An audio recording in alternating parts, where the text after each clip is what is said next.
बस आज की इस वीडियो में मैं आपको बताऊंगा अर्थ fault protection scheme for three phase systems के अंदर कैसे अर्थ फॉल्ट को मॉनिटर डिटेक्ट करते हैं। इसके लिए हम दो तरह की स्कीम्स यूज़ करते हैं, एक कोर बैलेंस सीटी यूज़ करते हैं और सेकंड स्कीम है three cities. By using three cities हम प्रोटेक्शन को अचीव करते हैं। तो आज की इस वीडियो में हम दोनों प्रोटेक्शन स्कीम्स को डिटेल में डिस्कस करेंगे वन बाय वन। सबसे पहले कोर बैलेंस सिटी की प्रोटेक्शन स्कीम देख लेते हैं। कोर बैलेंस सिटी बेसिकली एक टोराइडल कोर होती है जिसके ऊपर एक सेकेंडरी वाइंडिंग होती है और जो फेज कंडक्टर्स होते हैं वो टोराइड के सेंटर से पास करते हुए लोड एंड की तरफ जाते हैं। ये मैंने थ्री फेज लोड आपको रिप्रेजेंट किया है, L1 L2 L3 red yellow blue. Field side पे ये एक लोड को फीड कर रहे हैं। टोराइड के ऊपर अब हमारी एक सेकेंडरी कॉयल होगी, सेकेंडरी वाइंडिंग होती है जो कि बेसिकली डिटेक्ट करके आगे रिले को सिग्नल देगी।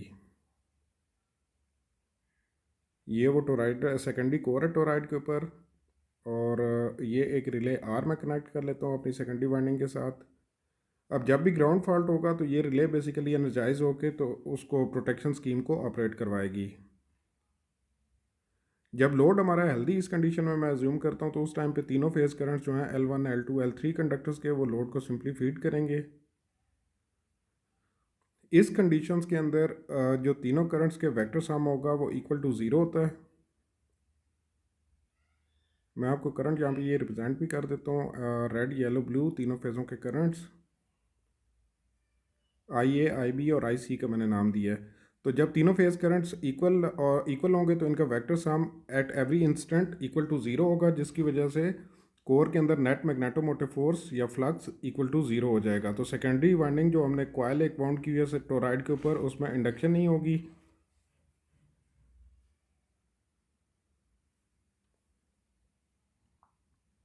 तो ये बेसिकली हमारे जब सर्किट की एक हेल्दी कंडीशन है वो मैंने रिप्रेजेंट की है इस जगह पे।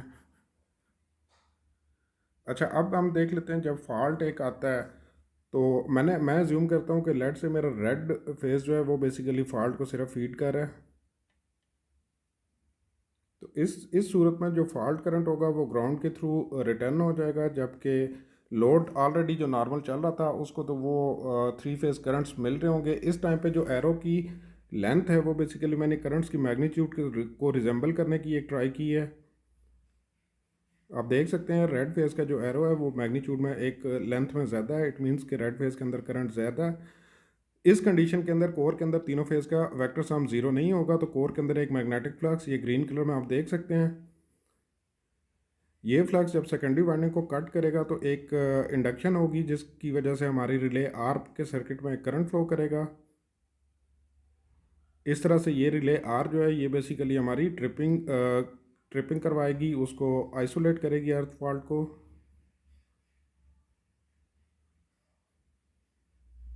अच्छा, ये तो वो स्कीम थी जब एक मैंने थ्री कोर केबल ली है सिंपली, लेकिन बाज़ औक़ात अक्सर हमारे पास जैसे कि स्पेशली एमवी के ऊपर एक स्क्रीन्ड केबल्स भी आती हैं। ये मैंने उसकी अर्थिंग की एक स्क्रीन आपको लेके दिखाई है ब्लैक कलर में। स्क्रीन को नॉर्मली हम वन साइड से अगर ग्राउंड करते हैं, पैनल साइड से, स्विच गियर साइड से।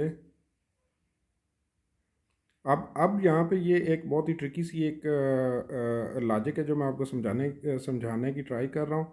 अच्छा, लेट से कि मेरा रेड फेज अगेन स्क्रीन के साथ शॉर्ट हो गया, इस टाइम केबल की स्क्रीन के साथ, जैसे कि ये आपको ब्लिंकिंग लाइन एक शो कर रही है। इस कंडीशन में क्या होगा, मेरा रेड फेज स्क्रीन को एक करंट सप्लाई सर्कुलेट करना शुरू कर देगा between red phase and screen, जिसकी magnitude depending on path resistance पे होगी।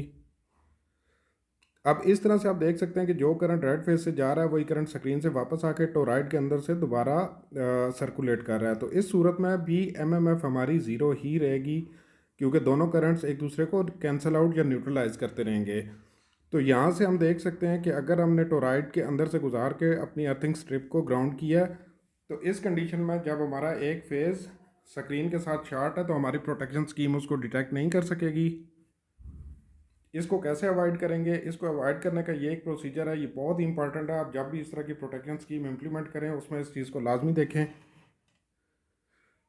इस केस के अंदर मैंने अपने अर्थिंग स्ट्रिप को अगेन एक दफ़ा दोबारा सर्कुलेट करके उसके बाद जाके ग्राउंड किया है। अब जो वेक्टर सम होगा करंट्स का वो एक दूसरे को न्यूट्रलाइज नहीं कर सकेंगे, अब एक रिजल्टेंट करंट रह जाएगा। अच्छा, दूसरी जो स्कीम होती है वो होती है बेसिकली हमारे पास एक 3 cities, by using 3 cities earth fault को मॉनिटर करना। अगेन मैंने 3 फेज़ ले लिए हैं और एक लोड कनेक्ट कर दिया 3 फेज़ के साथ,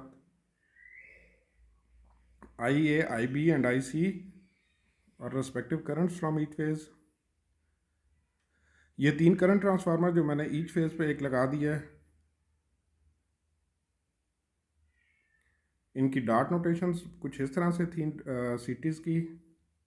इस स्कीम के अंदर बेसिकली हम तीनों सिटीज़ को पैरेलल में कनेक्ट कर लेते हैं और तीनों सिटीज़ के अक्रॉस पैरेलल में फर्दर एक रिले कनेक्ट कर लेते हैं, जैसे कि ये अभी कनेक्शन किए हैं इसके मैंने। अब इस कंडीशन में भी आप देखें कि जो करंट तीनों फेज़ों का जाएगा, जब फीडर हेल्दी है, लोड हेल्दी है, हमारा ग्राउंड फॉल्ट एग्जिस्ट नहीं कर रहा, तो ये तीनों सिटीज़ एक दूसरे के अंदर फ्लो करती रहेंगी, फ्लो इनटू ईच अदर वाली की सिचुएशन बन जाएगी। जैसे कि ये आप करंट देख सकते हैं, फेज़ करंट्स मैंने I A, I B and I C represent किए हैं और ब्लैक कलर में अभी सिटी सेकेंडरी करंट्स। तो दो सिटीज़ के करंट सेम साइड पे हैं, जबकि तीसरी सिटी येलो फेज पे जो है उसका अपोजिट डायरेक्शन में है। तो ये तीनों करंट्स आपस में इन बिटवीन 3 सिटी सर्कुलेट करेंगे और रिले सर्किट में ज़ीरो करंट जाएगा। अब लेट्स सपोज एक ग्राउंड फॉल्ट हमारा अकर हुआ दोबारा लोड साइड पे। इस कंडीशन में मैं करंट्स की दोबारा आपको एक एनिमेशन शो कर देता हूँ। ये तीनों फेज़ करंट, अब रेड फेज़ मैंने फिर अज्यूम किया कि उसको ग्राउंड फॉल्ट को फीड कर रहा है। अब आप देख सकते हैं कि एक residual current I R relay circuit के अंदर फ्लो कर रहा है। क्यों? क्योंकि अब रेड सिटी जो है उसका करंट बाकी दो सिटीज़ के करंट से ज़्यादा था। तो अब ये एक दूसरे के अंदर फ्लो नहीं कर सकती, फ्लो इनटू ईच अदर वाली सिचुएशन अब नहीं रहेगी। तो इस सूरत में हमारी रिले में से करंट फ्लो करेगा रिले आर में से और रिले एनर्जाइज होकर ट्रिपिंग सर्किट को एक्टिवेट करेगी। ये थी वो दोनों स्कीम्स जो मैंने आज डिटेल में आपको डिस्कस की हैं विद एनिमेशंस। उम्मीद करता हूँ कि आपको आज का लेक्चर पसंद आया होगा, और अगर आपको पसंद आए तो काइंडली इसको लाइक, सब्सक्राइब और शेयर कीजिएगा। अगर कोई क्वेश्चन हो तो आप कमेंट सेक्शन में मुझे ज़रूर बताइएगा।